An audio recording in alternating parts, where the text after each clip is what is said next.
He got You're hurt. missing it. He You're got missing hurt. it. You're He would have missing been on it. my defensive meeting. He got hurt. Jaren Jackson played He most just of the year. hates the Celtics, bro. That's all it is. You think so? I just think you know guys are not so. going to win any championships. I know so.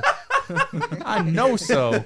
Yeah. You guys are not winning no championships. You guys You're have- not moving. None me. of your teams are either. You could pick fucking me. Whoa! Take 30 teams. None of your teams are. You're talking about him. Yeah. Okay, I was Yeah. gonna say, Jesus. I'm talking about Philly winning this year. Hey, Philly look, winning what? Dehls, championship. I'm just gonna let you know. Steph, Winning a play-in?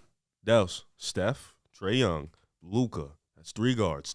John Morant. They're all 4 of them are gonna get All NBA first, All NBA second Okay. team, which means you got to go lock in with them other guards. Kyrie, Okay. Darius Garland. Okay. I'm just saying. He could easily Bradley be Beal, in that. Zach yes. LaVine.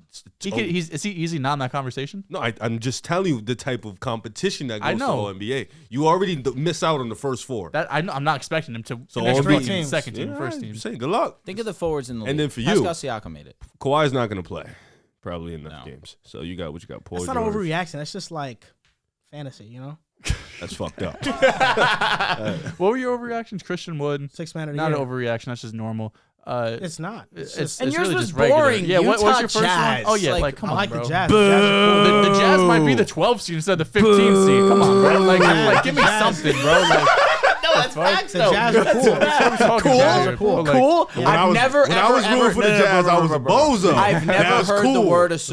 the word cool associated with the Utah I would Jazz. rather What we watch the doing, Utah bro? Jazz and the Lakers on any given night. That's And crazy. that's the I'm not dumbest gonna lie. shit you've ever said in your life. He might you be said spitting. some questionable He shit. might be Are you spitting. stupid? Bro, Stop acting like Carter last night's watch game wasn't out. great. Last night's game was great. Stop playing. Yeah, Stop because of the playing. Clippers. You're You guys chatting. missed You're chatting. 30 open And the game was still threes. good. Russ- bad. Because our Westbrook defense is- was amazing. Your defense is great. Thank you. Your defense is extremely amazing. You all right? I'm just taking my swing. Oh, you scared Nobody me. wants to watch the Lakers, bro. That's wrong.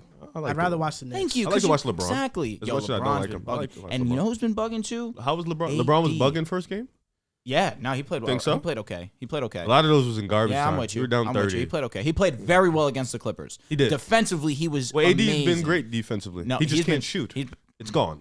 Let it go. But he still scored 27, 25 And Zubac was back-to-back. feasting on him on the glass. It was bad. Christian Wood clears. I'll be honest. Clear- AD is clear who? it's crazy. He's not a great rebounder. Clear too. Not at all. What It the used to what be. Zubac the or AD? fuck? You know who I'm talking Used to about. be really good at it. I don't know what the fuck. I really don't don't. wanna bang. I don't The know. I defense know how was you great, are with bro. Christian Wood. Like, and fucking- Westbrook was locked in defensively. guys. Bro, the rotation, I'm not even exaggerating. LeBron, Austin Reeves, Juan Toscano Anderson, Pat Bev, and AD. The defense was otherworldly. That shit is a great 10 seed. and amazing. and the team that we think could win the NBA championship without Kawhi playing key minutes. Well, did you see the team the other team that we think can win the NBA championship? mean, They it's beat Go- the it's shit Golden out of y'all. State. It's Golden Yeah, State. they The third quarter, we're the worst third quarter team I think I've ever seen in my entire life. and they were missing threes too that night, Facts. which is very scary. Anyway, OD. Let's go on to Boom Fantasy. Boom Fantasy, do we it. got some Boom NFL it. over-unders, NBA matchups, I was gonna say we NBA got some favorites. NBA. I know it's NBA. We got season. some NBA different game modes because I know we're do. trying to dive into these Boom Fantasy game modes. So, Joe, let's start off with the NFL. Detroit at Dallas. That's Yeah. the game we got right And now. Avery was even telling me on the call, he's like, yeah, listen to you guys talk. You know, I throw some of your picks in there when we go over them. So, you know, if you like these picks, let us know in the comments what you're going to be riding with. So, we'll have the NFL, QR code right here, so you guys can go click on that, download the app. also in help the us, that bio, helps too, us. if you're watching on your phone. Detroit at Dallas. So, with these type of toss-ups, if you get 3 correct, wow. Correct. Three Three correct. correct. If you get 3 correct, you 6 Three times your correct. money. If you get 4 correct, you get 10 times your money. First up, Jared Goff over under 0.5 interceptions. Will he throw an interception or not? And they are playing Dallas, correct? Yes. I am an interception guru. Yes, he throws an interception. All he has to do is throw one. 1. Yeah, no doubt, happening. I think he's going to throw one. Moving on, Dak Prescott, his return. First game back from the thumb injury. Over under 260.5 passing yards. I was hoping this was like a 1.5 touchdowns. I would have hammered. How many? 260. Mm-hmm. I'm gonna go 260 is under. I kinda think. nuts. I think this is gonna be a huge Tony Pollard, huge Ezekiel Against Elliott Detroit? game.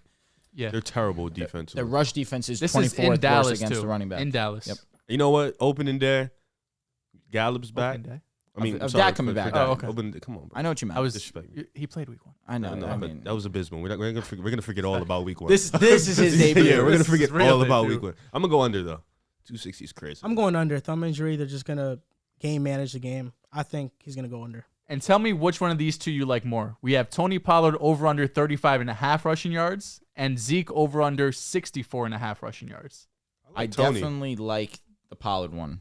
I like He's 30. a better player. 39, So I'm going 35 and a over half. that. 35 and a half. 35 is soft for him. I ain't gonna lie. But this is where it comes in. You place 3 bets, you get 6 times your money. But if you think Zeke and Pollard both go over, place that 4th Yeah, bet, 4x, get 10 10x. times your money. I'm going to go with both these guys. I think they both get the over. I think it's a big-time running day. I'm with you there, Joel. I'm with you there. Moving on, we got some NBA matchups. I know matchups, Joel, is your favorite game mode. We're right talking now, a these lot games about are going NFL. on. These games are going on right now. Brandon Ingram's hooping. Joel told me, he said, put a Paolo versus DeJounte matchup in there. If there's any matchups you guys want to see, let us know in the comments. We'll see if we can make that happen for you. So the first one, Paolo plus 5 points against DeJounte Murray. Who do you like there? No, Paolo's the scoring demon out of the two. Wait, what? So Paolo has the plus 5 point advantage on DeJounte. So he has to score more than 5. So DeJounte has to score 6 5 more points. points. Exactly. So if DeJounte scores 20 and Paolo scores 16, Paolo wins that matchup. Damn. Paolo just tweaks. And if Paolo scores more than him, regardless, he wins. wins. I'm going Very Paolo. interesting. Paolo's I'm going to going have the Paolo. number one I'm going opportunity. Paolo. All going Paolo. How about Tyrese Halliburton versus Buddy Hield points? What's that? Plus what? Just Nothing, straight up? straight Just straight up. Okay, Tyrese. Alley. I'm going Tyrese. Easy.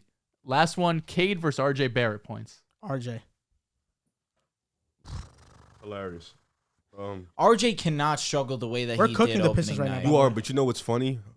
RJ's up by like 2 points. They both, it's 8-6. So Oh, yeah, but pick your poison right now. So Right pick now. him right now. I'm going Pick your RJ. poison right now. I'm going RJ. I'm I'm going going Cade.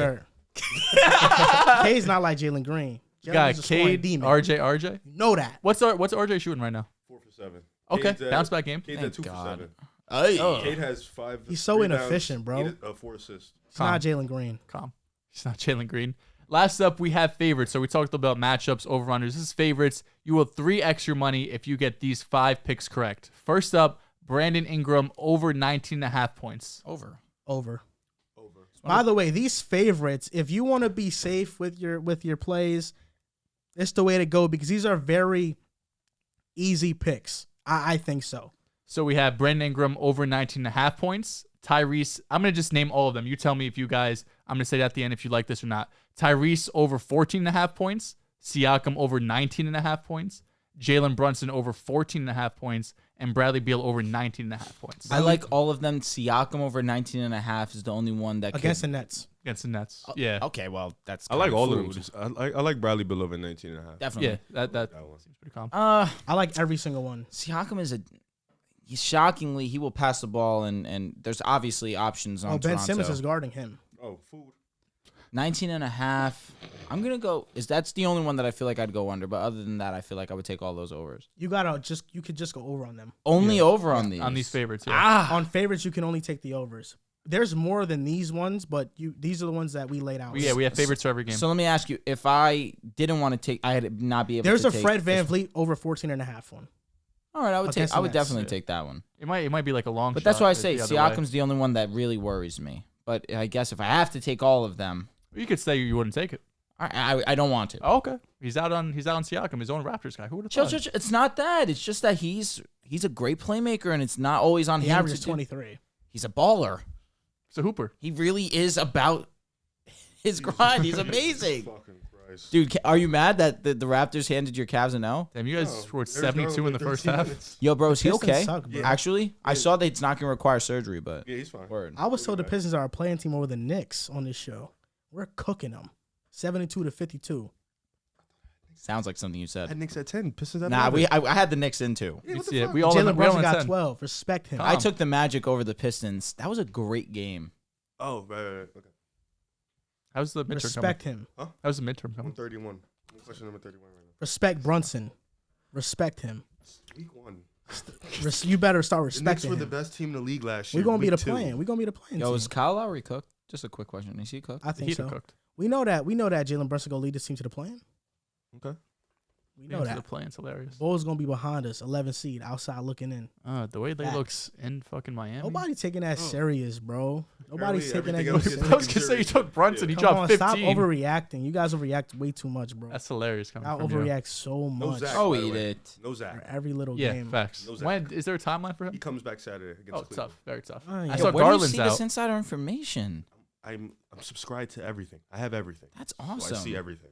You're gonna have to start texting me when it comes to Levine. No. Please, I love him. I got you. Thank He you. comes back Saturday though. I'm excited because you What- told what me about- that he was ruled out against Washington like 4 days ago. Yeah, I know. I was like, how the hell did he see No this long-term already? worry about Garland. Huh? No long-term. No, worry he's about actually fine. He don't need surgery. He's probably and- gonna be out a couple games though, Yeah, low key. nothing crazy. Down though. to I don't Fantasy. think Riv has insider information. I think he just follows a journalist from the Bulls. No, I follow like 5-6 different journalists. Yeah. That's my insider information. Okay. So like, Maybe I just got to start doing better research, I guess. You just got to start following. I mean, I have all reporters. of them. I follow. I have all the I got notifications, so I Woj, get got everything. Shams. But you got to follow like beat reporters for Yeah. teams. Fair enough. Fair enough. I have all like the I do the same notifications shit on. for the NFL. Yeah, so I just because gotta like do the it for national ones are just gonna give you like the big. I got that hits. Zach information very quickly, so I knew what the vibe was. Like me and Joe, we follow Mr. Connor Hughes. Hell Love yeah. Connor Hughes. My guy Zach Stevens. It's a shame, man. I hit him up to be on the podcast. Never hit me back. Who's Zach Stevens? Beat reporter for the Broncos. Oh, Nobody wants to talk about them, bro. We're done with that. I mean, I feel like I disagree with that statement. It No, seems we're like done. We're all done. anyone wants to do is talk about No, the I Broncos. promise no, we I just don't. want to laugh at them. No, we So don't. and doing talking about them. I'm I'm not talking. 4 o'clock. Jets I Broncos. just want to laugh at them. Game time decision for us. Zach Wilson, 300 playing. yards. He's got Wolverine blood. He's playing. He's Zach- just being dramatic right now. Love him. Game He's time always decision. dramatic, It bro. comes down He's to not the a good last teammate. minute. I'm out there. He's not a That good sort of You teammate, guys stuff. bro. have way too many prime time He's games, so man. awesome. Bro, it's crazy, bro. Russell Wilson's true colors really coming out, man. Really coming out. Same with Zach Wilson. Really? It's dog shit. Nothing bad is flying. He's gonna have 300 this game. Really? Yep. I actually bet he does not throw over 200 yards. You want to bet? Shit. I do. Take Which that one to side bet? bet. Get the board. You're That's the board that for far. this, Yeah, or is you this got the one? This is the It's one just week it's just thing. one. Dude, this is actually perfect. I bet you. No, this is what we $50. can do. I'll wear the Zach Wilson jersey if he throws for over 200. If he doesn't, you got to wear my Russ jersey. I just want $50. No. I mean, $50. We can do money, or we can do something Make that's it going to fun. embarrass you. Make it fun. Or what about Tua jersey instead? Oh, shit. That would get me going. I will never wear that in my life. You wear a Tom Brady jersey. It disgusts me. Tom Brady's a GOAT. Dude, shut Russell up. Wilson's not even a Hall of Famer. Hey, Vooch has 20 points. Okay. Bounce back here. He He ate against Miami? played well. Okay. Defensively, he was really good. Word. I was So going are we to say. gonna make this bet? What do What are we Do wagering? you want to do I don't want 50? I'm not in $50. this. I want to hear something a little more spicier. Like, than I just felt like that was $50. pretty fair. I sit here, I wear a Zach Wilson jersey. You sit there, you got to wear a Russ jersey.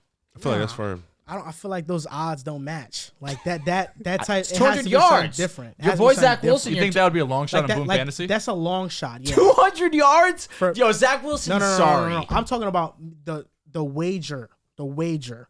Like me having to wear one of those guys' jerseys. That's a long shot. It has to be some like season long type bet. What do you know mean? what I'm saying? Why is that a long so shot? A confused. jersey wear? I get what Yeah, you're saying. bro. It's not meaningful. What do you saying. mean? It's not. This bet is not meaningful enough.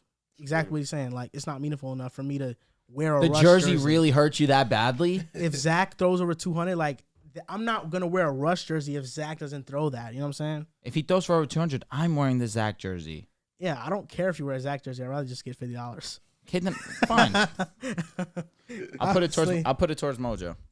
Because you like Zach Wilson. You're just hating. I'll be honest. I was gonna say you're souring awfully quick. Honestly, it's because of the Daniel Jones. I'm clear over Zach Wilson. Like That's Zach respectful. Wilson's just one of the worst quarterbacks right now, and Daniel Jones is not anywhere near that Zach right not now. better than Daniel? No, Okay. especially not right I'll say, now. yeah, right now Daniel's got it for sure. It's not even a question. Better coach. Robert Saleh, really? We're going to talk about him not being a It's not an offensive candidate. coach, bro. That has nothing to do with my point. My point. Yeah, it What's your does. Brian Daboll's an offensive coach. He's amazing. He's been great. God bless him. Shout out to Daniel Jones Kafka. ain't doing nothing. But the thing is, crazy. but Daniel Jones also, He's managing where the game. it's been minimal, there's been moments in his career that he's shown that he could be the Daniel's That's been fair. managing the game a lot better than Zach has. guy. No doubt. He's also, he's Yeah, he's year 4. And here's also He the has thing. Saquon fucking Barkley. Oh no, that's excellent. You listen, say that. our weapons are- Brees Hall, it's night and Garrett day. Wilson, Elijah It's night and Moore, day. Conklin, Elijah Corey Moore doesn't get Davis. used. No, you know what's crazy? Elijah Moore would come Elijah in Moore and would doesn't be get used. the number one option. Yeah, for Dable, for- because He's one of them geniuses. I'll be honest. This argument of yours is mid. I'll be honest. I don't care. I respect Fair enough. that. Hey, Over love Darius Slay? I don't think so. that. Darius Respect Slayton the is fuck one out of the worst starting receivers in the league. Credit to you, Darius. I love you. I love the Giants. I'm sorry, King. It's one of the worst in the What league. about Wandell Robinson? He's him. I like him. Kadarius Toney out again. Hate to see it. Yeah. Yo, NBC Fantasy Twitter, it says Tony and Galladay, shockingly, are out again for week 7. They're funny. Philadelphia 76ers. We know from their first 2 games, although they're 0-2, we can take away some things. And I think the major takeaway from the Sixers right now is that James Harden is back. I mean, this was never in doubt. I mean, everybody should have, with working brain, should have thought this. But I understand you guys didn't think that. Whoa! Don't groom me with You that. didn't think Harden was going to be back. Don't groom me with that. I was on a show with Pee Wee. Pierre came on the show. I wasn't here. And we was the only two guys to say Harden was back. I wasn't here either. I wasn't here. Who was on the show then? You were here. I was not here. So it's just The episode Pee with Wee? P? No, it was not, bro. You were I was not here. I don't think so. I wasn't here with the episode with P. He wasn't here. You was here, You bro. I was in the deaf Bahamas. here. Because you and Pee Wee got into it. No, I think it was John. John was damn sure not here. For the James Harden stuff, no. I don't think That was so. our last Pee Wee show. The last He was here episode for with the last P. Pee Wee show. I can't remember. Almost 1,000% positive. You're big. Remember Yeah, I watching am it. positive you were here the last Pee Wee show. Your brain is cooked, bro. I'm not gonna lie to you. I feel like that was a long time ago, though. It was like I was in the Bahamas. It was a month ago. Yeah, you were definitely here, No, bro, you weren't. I really don't remember. Hey, but let's move on. OG came on the show and said, listen, Joe, if Harden's back, I'll come on the show and give you your props. He's going to come on the show fairly soon and give me that. Because James Harden, 33 points, 8 rebounds, 8 assists through the first 2 games, 58% from the field, 37% from 3. Calm. And this was never in doubt. But you got guys like Riv that, I mean, he's always wrong about James Harden, so we know that. He doesn't respect greatness. He doesn't respect offensive genius. And that's who James Harden is, an offensive genius, a maestro. Somebody who's changed the game, who's changed the way the game is played. Step backs right now are popularized because of who? James Fear the Beer Harden. You have Joel over here who wants to throw jokes at James Harden all the time, telling me, listen, he's not a Hall of Famer. He's not a top 4 shooting guard of all time. Literally never said that. I've never said this show one time. It's something that just... He's just pushing an agenda that to doesn't me exist. disappoints me. It shows me the lack of basketball knowledge and the respect for the history of the game. My fault, bro. I was here. My fault. I was For the here. history of the I'll game. stop Just looked it respecting up. you guys. My Yeah. bad. I was My on the bad. show. I would love an apology from Joe Dehls about James Harden because James Harden, he's back. And Drew, I can't remember off the top of my head, but I remember just whenever I came up here and I said James Harden's going to be back, just a slew of doubt would creep up. I have him and in fantasy. laughter. I trust him. He has him in fantasy. That means nothing. Stop it. But you know Riv's a hater. What That, the he fuck? has him in fantasy. Riv, you're that a means hater. nothing. What the But hell James is Harden going is on? back. That's never now. But guess what? Philly, I will say this about them. In order to win a championship, Embiid has to start playing at the MVP level. But the first 2 games, people may look at Embiid and say he's not been that good. He hasn't. But this isn't worrying, and I'll say why. Last season, Embiid's best months were through December through April. In October, it was his worst month. Right now, we are in October. Joel Embiid is coming off an injury. He has to get back in shape, his conditioning right. He wasn't very good. The only thing worrying to me is the passing ability, the lack of ability to pass out of double teams and not make reads quick enough. That's really it. But Joel Embiid will go back to being dominant. I have no doubt about that. But Harden, the fact that he is back, he dribbled 525 times in game 1. He's running the offense. Philly has to get a better bench. Their bench right now is horrible. They have a horrible bench. One of the worst units in the league. They're extremely top-heavy. But with James Harden and Embiid, 0-2 start doesn't matter. They will be the first seed in the Eastern Conference. There's no doubt about it. 525 dribbles in game 1. I didn't even know they counted that. They do. Where'd you get that? No, they actually. Yeah, they count that. Yeah, Klay Thompson scored 60 points on 11. Yeah, no, I know. I NBA know University. Follow him on Twitter. Okay. I do follow him actually. Be Yeah, in you tune, should know. man. Get into him, bro. This is hilarious to me. Get into This him. is actually fucking comedy to me because we have spoken about James Harden as this regular season demon. We know what he is in the regular season. You know, he's an amazing player in the regular season. He's elite MVP type caliber player. So I think us 3 right here, you know, not this guy, us 3 right here, we want to see it when it matters. I don't think we can care less about the regular season because at the end of the day, James Harden is 32, 33, 34, wherever he is. He needs a championship at this point. He didn't hit the twilight at the point of he don't need all them regular season awards. Those don't matter. His career is already set in stone in terms of the regular season. It's about winning a championship and getting that it's about getting that ring. So this is James Harden back thing. He's looked great. He's looked amazing. Is he back? I mean, well, we won't know until April. We won't know until May. We won't know until June if they get it that far. All NBA. Huh? All NBA. All NBA what? He's gonna make one of the teams. That's fine. Is the All NBA going to translate into the playoffs? Well, last 3 healthy playoff runs, he's averaged 30 points and 7 When was he assists per healthy? game. When was the last time he was healthy? 2018, 2019, 2020. What year is it? It's 2022. What year is it going to be next year? 2023. Thank you. But he's finally healthy now. All right, so let's see it. I mean, last year, like you Gotta said, stay healthy too. yeah. Oh, he can. We know he's been an Iron Man his entire career. I think that's what we all want to see. Like you said, with the Embiid thing, though, it's more like he still can't make passes out of a double team. Like for me, it was his engagement on defense, but now he's hurt, so we'll see if that lingers on, and we'll see if it gets better throughout the year. But we need these two, like we said before, we need these two to be at their best. In terms of the bench, I mean, Philly's always been like that for a while. I mean, I thought D'Anthony Melton, I thought he would be that guy to come off the bench and bring that spark. I think he's been fine these last couple games defensively, but it's really going to come down to the starters. You know, Maxey, Tobias Harris, PJ Tucker, Joel Embiid, James Harden, with a little bit of Melton, a little bit of Thibault, if given the opportunity. But this team is still Harold, but Harold hasn't looked good to me. I did mention Tucker, yes, at PJ. Harold hasn't looked good to me. I was never really a fan of him because he's a poor defender, and realistically, he has no real go-to move. But at the same time, Philly is still one of those teams that can compete for a championship in the East. It just really relies heavily on Joel Embiid and James Harden. As of right now, James Harden has lived up to the billing. In that? Oh, yeah, Maxey, of course. But it starts with them two, of course. Because Maxey, I feel like he feeds off Harden. When you see Harden get it going and get it thing, that's when I see Maxey start to get it going, get in his bag too. I really believe Maxey feeds off those two guys at this point. If Maxey's cooking and them two aren't, it's not going to matter. Siakam has 18 right now. What quarter? Second. Yeah, Fuck. Against the Nets? He's like that. I shouldn't have never doubted. Well, Max, are they playing the Nets? Yeah. They are just complete dog food against anybody.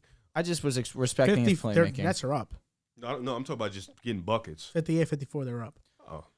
The big thing about the Sixers right now, and the reason why people are looking at this in a negative light, other than the fact that they are 0-2, is that both of these losses are against the Celtics and the Bucks, two teams that majority people believe are going to be the top two seeds of the Eastern Conference. But let's just look at the positives so far. The main being James Harden, as Joel alluded to already. Through 2 games, 66 points, 16 rebounds, 16 assists, 22 of 38 from the field, perfect from the free throw line, and this is in 77 minutes. 0-2. He has been fantastic. And what's been great is that he's not settling for no, but that's fine. It's true. I mean, let's be real. It's not because of Harden. Clearly, Harden is not the issue here. Harden's been doing more than settling for the three-point jumper. He's been taking it within the restriction in the three-point line. He's been making his mid-range shots. He's been one of the best playmakers still. He's always been that, but now it's at another level right now. He looks great. Right now, you got to look at Joel Embiid, and that's one of the main reasons why they are 0-2.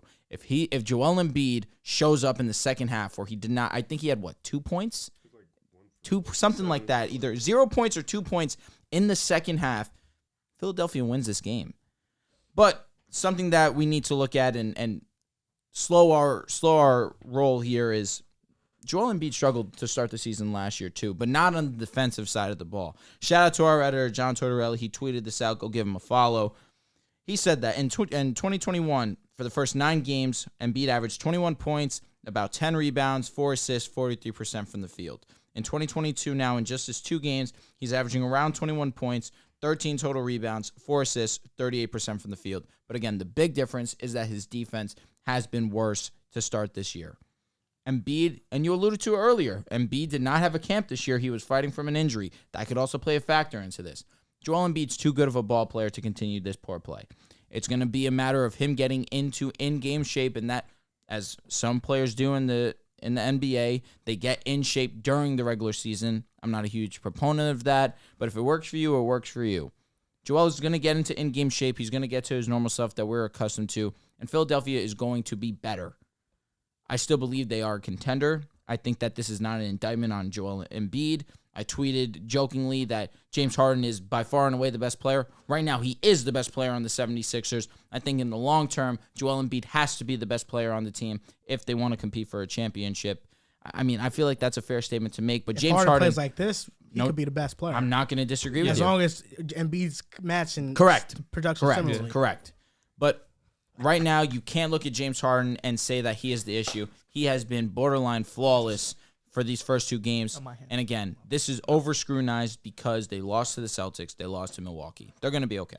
Drew, I think you brought up a really good point in terms of players getting ready throughout the regular season, players getting in shape in the regular season, because we know throughout James Harden's career, not this year, he has had that problem where early in the season he does not look completely like himself. He looks like just visually overweight and not like the James Harden that looks like at the end of the season. So I think one thing that I don't think will happen, but to Riv's point, that James Harden's done everything in the regular season already. We don't need to see him drop 30, 40, 50 points in the regular season. Nobody cares about that anymore. Can he be 100%? Can he be himself in the playoffs? What I would like to see Doc Rivers, what I like to see the 76ers try to do, give him some days off. Maybe not load manage him like Kawhi Leonard will be this year or even, in past years, but give him some time off so then when April comes around, when May comes around. Kawhi's also not playing against the Kings. Okay. When the playoff moments come around, James Harden's ready to go. He has no lingering injuries. His body is fresh. His legs are fresh. There's no tweaks of an ankle, nothing like that. I would like to see what James Harden could look like if he doesn't have to play 75 plus games. Can he be around that 65 to 70 win mark? Because we know even if James Harden isn't playing all those games, the Sixers are going to be a top 4 seed. They're going to have home court advantage. Now, are they willing to risk that come ECF time, come finals time, where maybe they don't have that advantage in terms of home court advantage? But I think that's one area where the Sixers can look into to keep Harden, upright and keep him healthy, because throughout his career, he really hasn't had that. In the Nets, he got banged up with his hamstring. In the Rockets, the same thing. He had to carry damn near his entire career with the Rockets, being the main ball handler. Even when he had CP3 and other guys there, he had to be the primary scorer, be the primary facilitator, the primary playmaker. Now you have Joel Embiid, who through 2 games, sure, he has not looked like the regular Joel Embiid, but he's going to be fine. This is a guy that back-to-back years was number 2 in MVP voting. I'm not worried about him at all unless he has some sort of injury. So I would like to see Harden this season maybe take a bit of a step back in the regular season so we could see the James Harden you're expecting in the playoffs. We could see him reach those heights that he has in his career. We could see the 76ers finally break through that second round and be a real competitor in the Eastern Conference, because right now I still look at the Bucks, I still look at the Celtics. I would still take those 2 teams over the 76ers right now. That's not just because of these 2 regular season games. I thought that coming into the season. I do think the Sixers are going to be one of the best regular season teams in the league. I just have a bit of reservation come playoff time. What will Harden look like when he has all of those miles on his body? So regular season wise, if he could take a step back, I know you want him to have all the accolades, awards, all NBA, compete for an MVP. That's great and all. But to Riv's point, he's done it already. Now it's time for the playoffs. Get right for the playoffs. We're talking about this in October. It's funny, but I'm just looking down the line because that's best case scenario for the 76ers to win a championship. Well said. I love everything you said. You. I forgot Riv didn't even go yet. No, I did go. He did. Oh, you did? He went first. He kept saying to Riv's point. Yeah. It was only, Yeah. we said the same thing. Blanked out, my bad. No, it's okay. I just don't take into account haterade. So you appreciated what I had to say. No, yeah, I love You appreciate what he said. Oh, yeah. Even though Do you we like my said, thoughts on I love maybe Joe. he 72 said the games? same exact thing, yet you appreciated what he said. I just said it in a nicer tone. I said it the same. Okay. But what I did was give recommendations to how he could be better in the postseason. No. You kind of just Actually, being transparent, I actually blanked out on what Joel was saying because on my Boom Fantasy slip, I had Tyler Hero under 19.5. He has 21 and counting through 3 quarters. His career against Boston, he averages 11 points. His career against Boston, it's been 5 points, 6, 11, 8, 12, 24, 6, 13, 12. We're still up. He's been horrible against Boston. 16. Yeah, this is the game he decides to go off. Jaylen Brown with 20. Calm. And he's the only one that's going to ruin my slip. Third quarter, halfway through. He's the only one that's going to ruin my slip. And it's funny because before we started the show, Joel tells me, if this is the one guy that doesn't hit, I'll be fine with it. Because throughout his career, he hasn't been able to do it, so I'm fine with it. And my gut feeling was that he was going to get the over too. But I was like, you what? love feeling things in your gut, man. I'll get those feelings too. That was crazy. So what were you going to say, Riv? Are you excited? Of course I'm excited. You excited to get to the playoffs? I'm excited. You James Harden is a playoff performer. Mm-hmm. People have this false narrative about him, but he's a playoff performer. Look at the playoff stats when he's been healthy. Look, these past 3 years. I don't really want to go. When he's But been healthy. do you think later on in his career, in his early to mid 30s now, with a bit more injury history than he has in the past, do you think maybe he takes a little bit slower? Not that obviously statistically, but should he take a little bit slower in the regular season? Maybe take a couple nights off here and there. He should, but I don't think Philly has a roster where he could. They're going to be a playoff team with or without him. I think I'm sorry, not without him, not 0 games, but with 65. They're extremely top heavy. Their bench is horrible. Their bench is bad. They don't have the depth to sustain one of their top guys not being out there for I guess he missing a quarter of the games for rest. I thought it'd be really good, too. I think the depth is DeAnthony Melton, is Montrezl Harrell. It's not pretty. Don't get me wrong. Maz. I mean, 13 points against Milwaukee off the bench, 11 against the Celtics. They don't have any depth. They don't have any go-to guy. They'll probably make a move at the trade deadline. I think you would give up seeding for Harden to be 100% come playoff time. Is Eric Gordon getting bought out anytime soon? He should. That would be an excellent grab for Philly. A perfect fit They're bringing the whole Houston Rockets back. They should, because that team was so close to winning the championship. And now you bring in the old Houston Rockets, but you add Joel Embiid and Tobias Harris and Maxey. Like, come on. This team really would get exciting. Yeah. We know who's going to be holding up the championship after this year. Do we? Yeah. I don't know. It's going to be the Philadelphia 76ers. Think so? With James Harden. That's a weird way to Golden say State, Golden State and Philly. Who? Philly really wins? low. Man, who's going to check Embiid? Said that really low. What did you say? Who's checking Embiid? Tell me. So Rick. Golden State, Philly. What you got, Philly? How many games? I'll probably go to 6-7. We beat the shit out of y'all. I was like, oh That's my a smoke God. show. Golden State got to worry about What? the Pelicans. And what you got to worry No about? rap cap. You have to worry about Giannis. You got to worry about the Pelicans. And JB. Yeah, we have to worry about guys. Philly just cannot beat the Celtics. No. Low, bro. I'd rather worry about Zion and them than the Bucks and them in Boston. Yeah, that's if I'm being respect right honest. there. If I'm being honest, especially when we got all the rings and the I don't know. accolades It's and not just experience. Zion. It's Brandon Ingram and CJ McCollum. You got some guys. I see- Eunice Herbert Jones. I see what we did to Tatum. Otto, I'm comfortable. I'm Trey okay. Murphy. I'm okay. You know, I see what we did to Tatum. I'm comfortable with that Brandon Ingram matchup. You know, I'm just saying I'm comfortable. And we have Steph. You have Steph, but they got PJ Tucker. Wow, that's a great rebuttal. And Herb Jones will lock up Steph. You think know so? that. You know that. You willing to gamble on that? You know that. You And if Jose Alvarado comes in the game, forget about it. you willing to gamble on that? Like you willing to put your money on Fred them too? VanVleet locked up Steph. Oh, he did. He did. They played a boxing one on him. Herb Jones would do it too. Wouldn't you? Of course. Okay. That's not by yourself. That's like I know. 5 guys guarding you. He's talking about the Pels. Herbert Jones, you're disrespecting his defense. I don't want to disrespect the Pels, but you make me do it so much You're because disrespecting his defense. he's a great defender. Yeah, you're disrespecting it. He's a great Watch your defender. tone when you talk about Herbert Jones the second. That's his name, the second? Yeah, it is second. Yeah, you sure about I that, swear bro? to God it is. Okay. Yeah. Bro just swore to God and it's wrong. That'd be nuts. It is Herbert Jones the second. All right. I don't know if that report's real. Which one? Really? It was from a verified account. I know, Let's lock but in, He hasn't had fellas. a tweet since 2016. Yeah. I'm finished. Good shit, bro. Let's lock the fuck in, man. Let's lock in by grading these debuts. The big time players that made their debuts after missing a big time portion of the NBA season: Zion, Kawhi, Jamal Murray, Ben Simmons, and John Wall. So starting off with Zion Williamson grading his debut, his first game this season, what is it going to be? Hey. It's got to be an A. Yeah. He was dominant, getting his way to the basket. No, not an A. Why not? It's A+. Oh, yeah. Talk to him. No, he was amazing. I mean, Zion is the bully. He gets his way into the paint however he wants to, and he finishes at the basket. That's just Zion Williamson. And the defense, it's going to come with some time, but I do believe that he's going to continue to lock in on defense. But it was a great return. He looked like the Zion that we all know and we all love. From the top hater in the world, A+. Talk to him. A+. No, A+. A+. That's facts. Let me lock in. Next name. Oh, did you give an A too? Yeah, I said A. Yeah. Oh, we're not gonna talk about his performance. I thought we was gonna give a little bit of a recap. No, we all right. Let me just send this. He just said A, and then you No, just 'cause stopped talking. I thought we were wanted going to- boom, I boom, wanted boom, to boom. Give this assignment. Well, I think it's an A+. Zion was able to get to the rim at will, Facts. and he was locked in defensively. You know, he was a good defender. He was making Ben look crazy. It was just like, MVP candidate? yes. Should be. Yes. Locked in? Yes. Screaming at he should be. What do you Next mean? name What do up, you mean by that? Kawhi Leonard.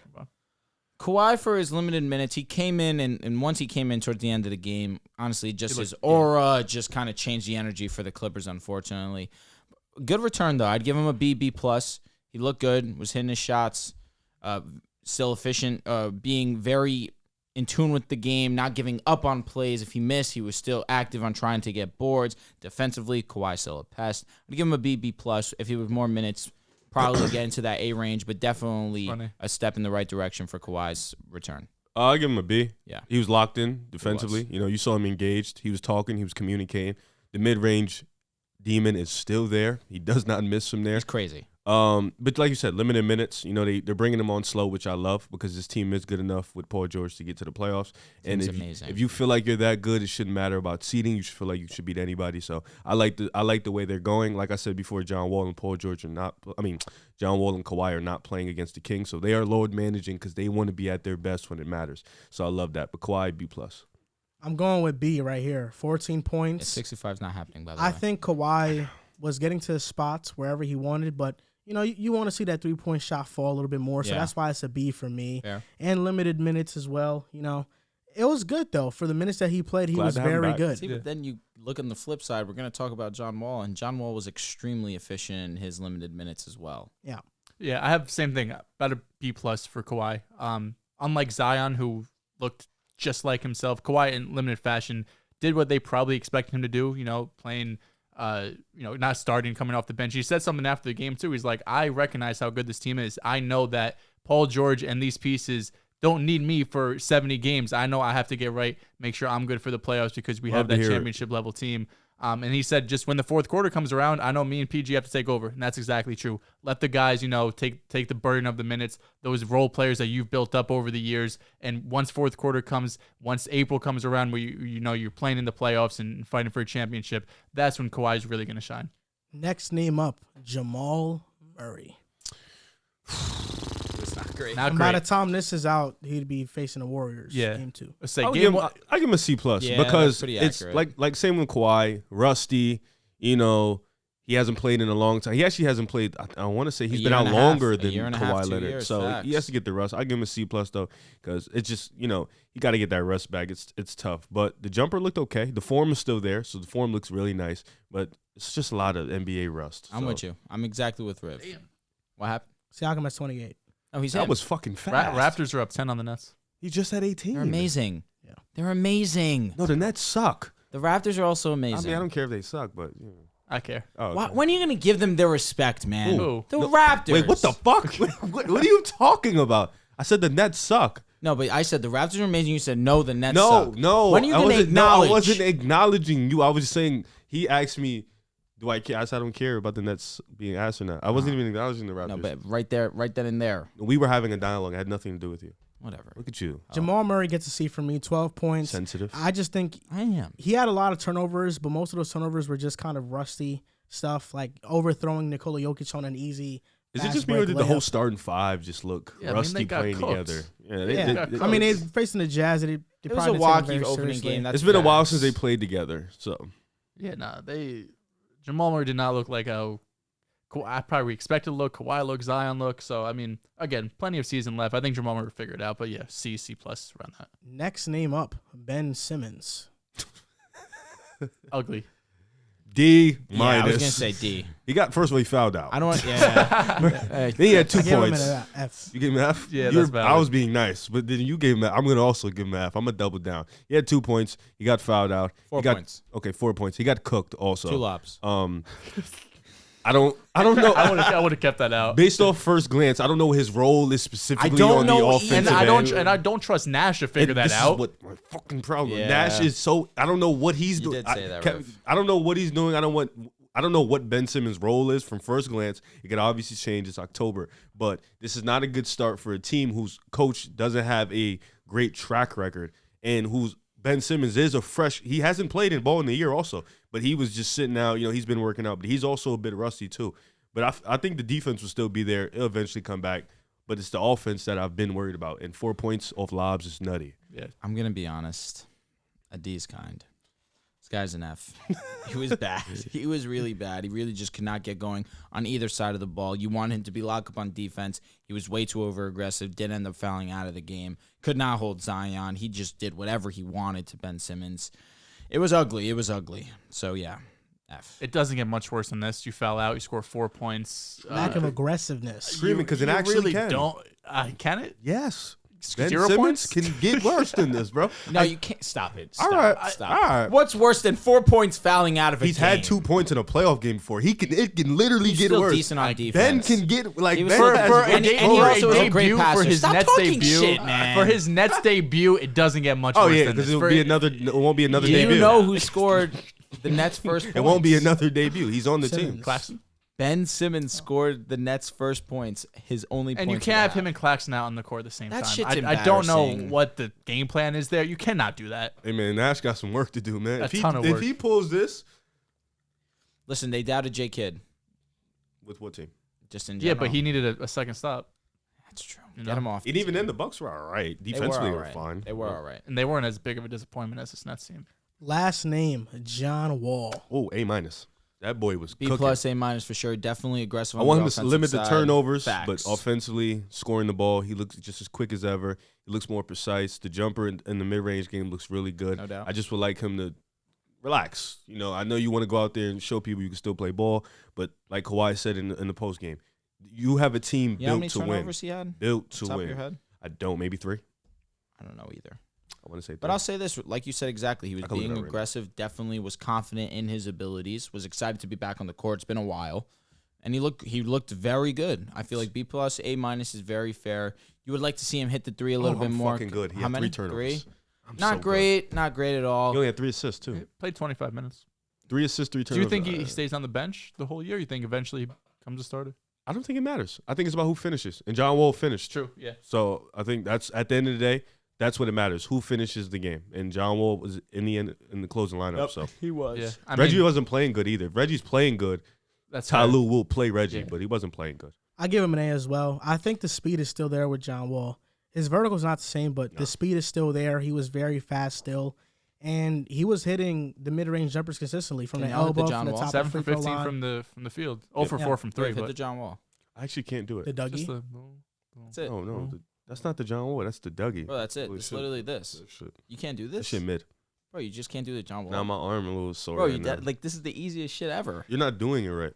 I mean, that's basically what the John Wall is. Well, though. my arm I hurts. am actually doing it right what do you though. mean your arm? Riv, by the way, your quad parlay, none of them hit. It did no nothing. None. Said quiet parlay? It was very quiet. So like calm or like Just quiet. okay.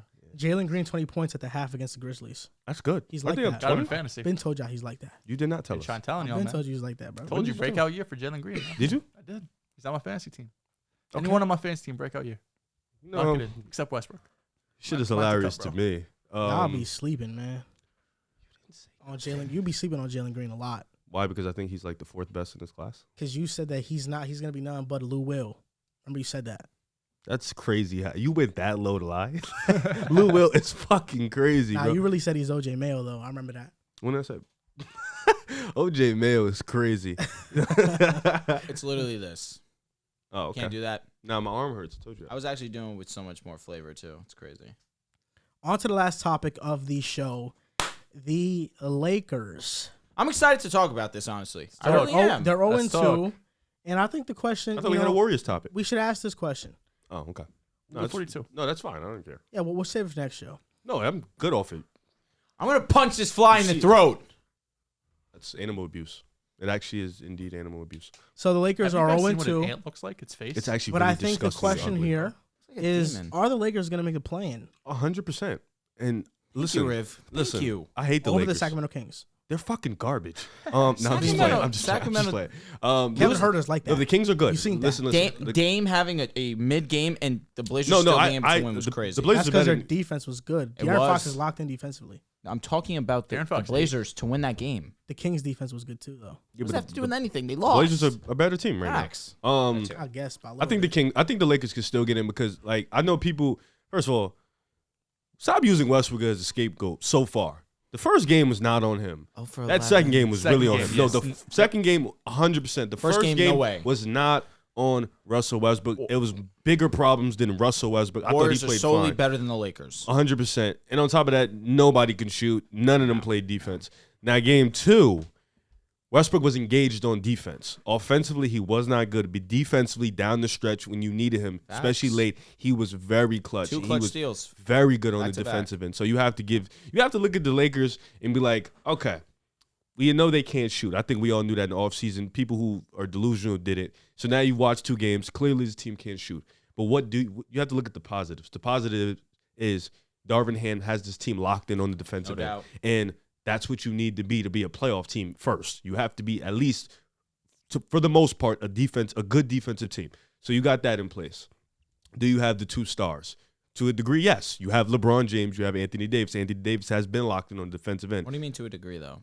Huh? You got 2 stars. Why to a degree? I don't know why. It just sounded better if I said it. Sure. But yes, you have the 2 stars, LeBron James, Anthony Davis. Thank you. Now, do you have the offense? That is the problem that the Lakers are trying to fix, and you don't have the type of players. You have just a bunch of scrappy players, year 1, year 2, year 5, 6 players who were just given away by other teams. Scraps.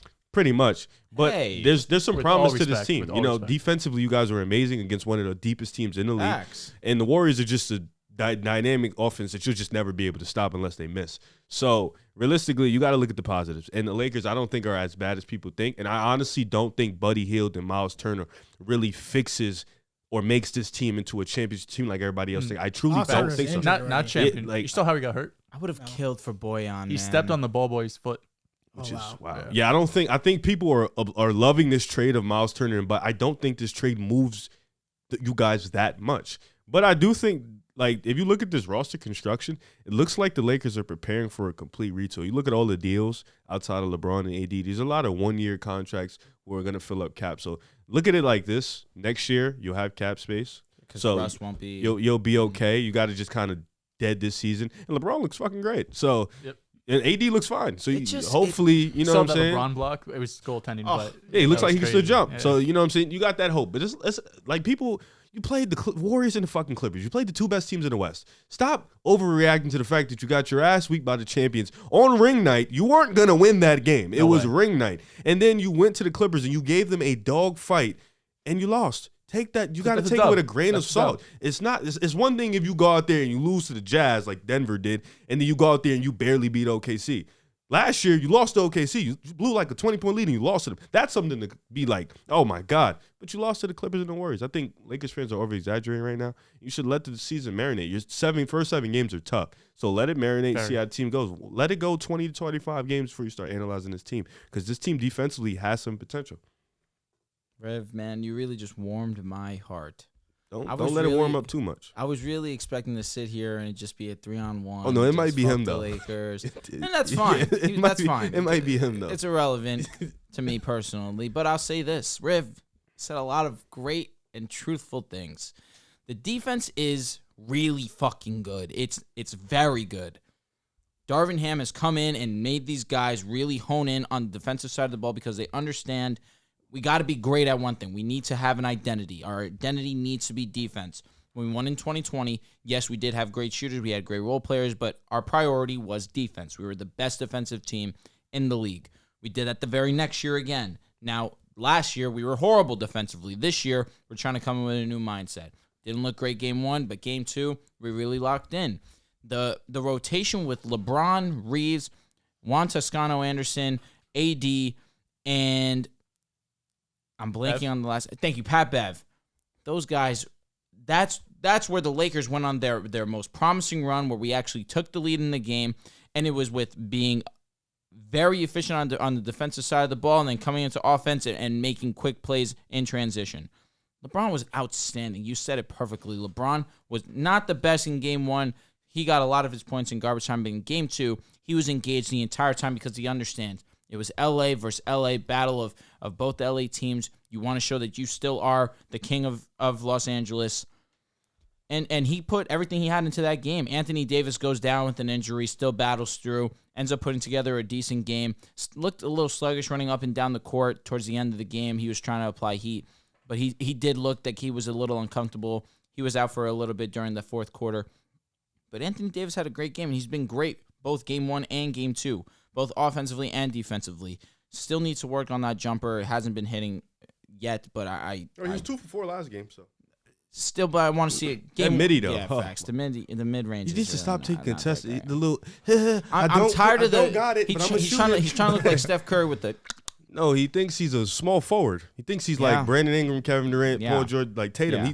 I mean, 2020, I'm gonna man. miss it. Stop Wow. it. 2020 No, was hitting. Yeah, in the 2020 bubble was where he had no, 3 in the months of regular rest. season. In the regular season, it was hitting. Oh, you talk about 2020 in Oh totality. yeah, facts. And then That's last all I'm year it was saying. like it was that. No, in 2021 too, it kind of fell off, but it still was kind of there. Last year was completely gone. he's actually efficiency wise a worse shooter than Westbrook. I don't doubt it. Shout out to Kirk's Goldsberry. The main thing I want to say is Who you talking this. about? 2-pointers. Anthony Davis? Yes.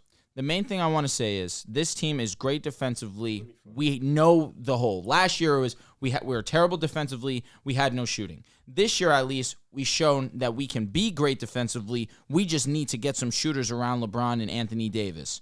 That's fixable. You can attain that before the trade deadline. So maybe there's not all hope lost with the Los Angeles Lakers. There's a foundation here. There's progress to be made, but still, you can see where the Lakers can have success. So yes, they can make the plan, no doubt. The Lakers are average. Okay, yeah. Oh, sorry. Just let me quickly read this off.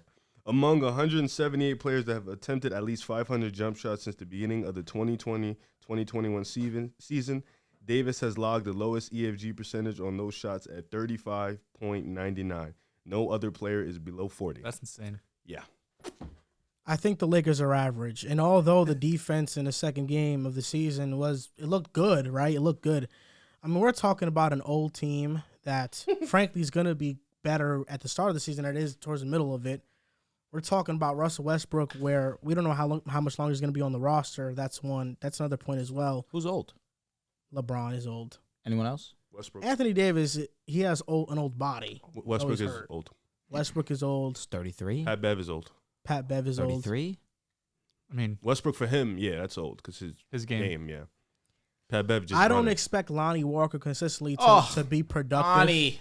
Love him. I love him. He was amazing. That's who I forgot. I apologize. It was not Anthony Davis because Anthony Davis was hurt. It was Lonnie. Lonnie was good as hell. They've been talking about his raw potential for 6 years now. And it took LeBron to really tap in. I'm crying. Right. It took Yeah, LeBron. Malik Monk was great with the Lakers too. He was. LeBron, man. Should have kept Malik Monk. I miss him. Ultimately, even if the That's defense Caruso. is good, the defense was good against the Clippers, and they weren't able to hit any shots. And if you can't hit shots, you're not going to win games. Game 1, they were 10 for 40 from 3. Game 2, they were 9 for 45 from 3.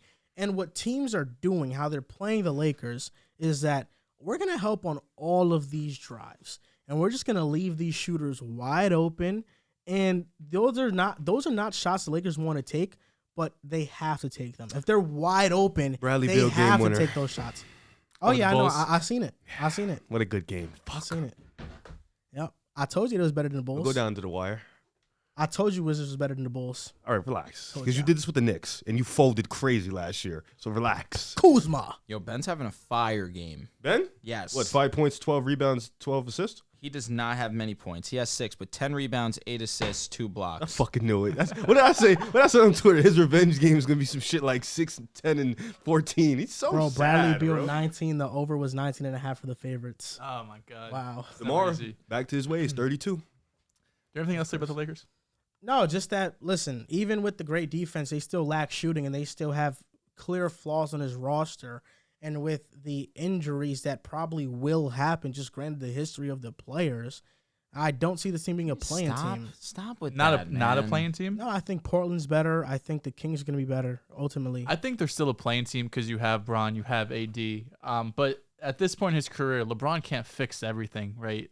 Early in his career, he was able, whatever pieces you put around him, whether it was the Cavs, whether it was Miami, and even the Lakers, his second season when they won the chip. No matter what was around him, he was going to be able to figure it out. At this point in his career, he's not able to. He's still a fantastic player without a doubt, but just the competition in the West, there's no chance you get past the Warriors. There's no chance you get past the Clippers and probably 3 or 4 other teams, we're being quite honest. You have a chance against the Clippers? Come on, in a 7-game series? Hey, we almost just beat them. In a 7-game series Anything in can April. happen. LeBron James can take over Anthony any Davis in series. April. Yeah, hey, man, we You have saw. no chance against us. You don't. Have no No. chance. Go The to- Warriors, go you to- have no You don't. chance. That's I 4 think games. I think the biggest problem with the Lakers is just there's no direction for this team right now, right? I know you're There is direction. You have the defense. You need shooting. There it is. That's the direction. Find the shooters. How are you going to get it, though? Trade deadline. Buddy Figure Hield it makes out. you a contender. We've been trying to figure it out for 2 years. Buddy We Hield should've- doesn't make you a We should have contender. got Boyan, man. That was such a Boyan fold. doesn't make you a contender. Boyan, no. I'm gonna be honest. Boyan would be everything for the Lakers right now. you're a first-round exit regardless. No. Delusional. He's You're in his not? delusional bag. No. He's in his delusional bag. What seed are you with Boyan? Dehls, he's in his delusional bag. Probably like Because 5'6". you told me you're a contender before the It's season. LeBron James. No. I said, hey, anything can happen. It's LeBron James, AD. You just can't count them out. You could Counting- count him out. Why would the You Pistons could give count you him out. Boyan? What do No, you have we to should give have them? went to before, get yeah, Boyan before. beforehand.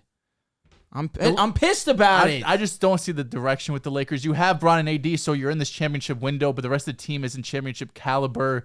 So as a LeBron fan, it's okay because he could leave at some point and, go on about his way. But for the Lakers right now, they're kind of fucked. They don't have any draft picks. They have a 2027 first. That's their next pick. They don't want to give up this 27 and 29 first to get someone who could help them this year. So right now, they're going to be a defensive-minded team who's going to struggle to score. They're going to rely on 38-year-old LeBron and injury-riddled Anthony Davis. It's going to be tough for them to really make any noise in the West. Can they be in the play-in short? Can they win a play-in game short? That's their ceiling. They're not winning a playoff series. I don't think they're making the play-in. I really don't. Still make the 10 play-in. seed is like a 10 Over the seed. Kings, bro. You gotta stop sleeping on the Kings. I'm not sleeping on the Kings. Over It'll be the between Kings. them two. It'll be between them, Portland. The Kings are Lakers. gonna be healthier. They play with more grit. They're a young, explosive, fast team. Bro, Didn't they De'Aaron going- Fox get hurt last year? and Keegan Murray is not even playing yet. Yeah, he also got hurt. Yeah, and DeMontis Sabonis didn't have a good game against Portland. You talk about Dame. Facts. Darren Fox, the- 8. Don't No, sleep. Troy Brown The Jr. great on the way. value Nikola Jokic also Damn. didn't have a good game. I like that. Great Yeah. value's fire. Yeah. Don't sleep, bro. Troy Brown Jr. on the way. Troy Brown Jr. for real. Well, Knicks are cooking the Pistons, and RJ got more than K. Yo, what's also that say about Anthony that? Simons. Don't play with his name ever again. You hear me? Anthony Simons. Don't Good do ball. that. I didn't play with. Nah, his you name. play with his name What are crazy. you talking about? You play with his name crazy. Wait, comparing him to Hero? Tell him to go tune into the live Tyler stream. Hero got Replay. 21 right now against the Congrats. Celtics. One of the Congrats. best defenses Anthony compared to Simons the had 22. Detroit Pistons. You're telling me that What are you the talking about? Kings defense was all world. I didn't say all world. 22. I said it's a good defense. Don't play with his name. Kings? All Yeah. world? I That's what he didn't. said. I Word never for word, said- verbatim. Give me that. I never said that. That makes me sick. I said it's good. And the show. Is it good? Come on, all That's NBA. good. Who they play? JB. Portland first game. Right? Bro, Wait, swear, yo, that's the thing. Once a player is good for just a consistent amount of time, as soon as a player jumps onto the scene, oh, this player's automatically better than this guy. What's Kings But he next Tyler Hero didn't, game? was he like didn't that. just jump onto the scene, though. What? Told you don't sleep on Sam Hauser. Told you. Yes. He just said it 3 out of okay. What's Kings next two? Clips Warriors? I don't know. I didn't check. I haven't checked their next two. That'd be tough. I think that is their next two based off 2K. I've been known Anthony Simons is coming, but Tyler Hero's been here. Did you? Did Yes, He's bro. been Tyler Hero stinking better this shit passer up. than Anthony? I've been early Stand on on that. Anthony Simons. Early. No, you early. haven't. No, Bro. you haven't. We gon- Cut the shit. He has- Cut it. He has 3 points. Cut it, because Riv. I've really been the one supporting Anthony. Stop it. Riv. I Yeah. wasn't early on Anthony. He was. What are we talking about? He was. How? He was. And when? He predicted it a minute ago. He said if he gets, he said given opportunity, Simons can be like that. Yeah, they got Clippers on Sunday. That's gonna be a good game. No, tomorrow actually. Stop playing with my name. That's without Kawhi and John Wall, so maybe they win. Oh I my am- God. you They don't have even- so wait look, they got Clips, Warriors at Golden State. Then they play Memphis, Miami, and Who we Charlotte. talking That's about? gonna be a It's Kings. that's gonna Oh, be the a fuck. prove it stretch. Yeah, this is Yo, they're Riv, October Riv, 12th. you know where Anthony Simons is from? Yo, Drew, where's Anthony Simons from? Talk about high school? What high school did he go to? You don't know. He went straight from the high school to NBA. By the way, what high You school? didn't know did that. he go You to? should never said that part. But I'm talking about just name the high school. You Oh, can't. It's not me. That's not my knowledge. IMG, bro. IMG Academy. Congratulations for knowing that. That's really impressive. Did you know he came out of high school? You No. did. Oh, okay. Well, he came out of high school, young man. Nice. Or Anthony Truthers. You guys know knowledge different than I do. Hey, Let's get congratulations. some fucking big apples. Blue Forge, I let's want- get some Sir. wings. Stop. What? Stop. What? You gotta. What? Bro gets 2 big apples in him and Oh he my gets God. rowdy. First of all, That's crazy. I drink more than all of you when we go. That's a fact. When That's a fact. we went, I drove. I didn't drink. No, I'm saying I drank more than you. I had 5 Dude, badass I was punches. the DD. I didn't drink at all. We drunk the same though. No, we didn't. Yeah, we did. I had more than you. I had 5. Did you have 5? We- I swear to God, I had 5. No, you had 5. Yeah, I was on We could 3 when tell. y'all were just getting your second. I guess. I was. We like, gonna see It tonight. tastes like juice, so I'm gonna continuously keep drinking. You're guzzling them? I was oozing in them, like they were going This down my is throat. going Crazy. to do it for episode 222 of the Pick Like, Aside we were- Podcast. You I was can throbbing. follow us on Twitter at Pick Aside Pod, on Instagram at I'm about and to get TikTok horny at Pick tonight. Aside Podcast. Thank you guys for listening and or watching, and we'll see you next time.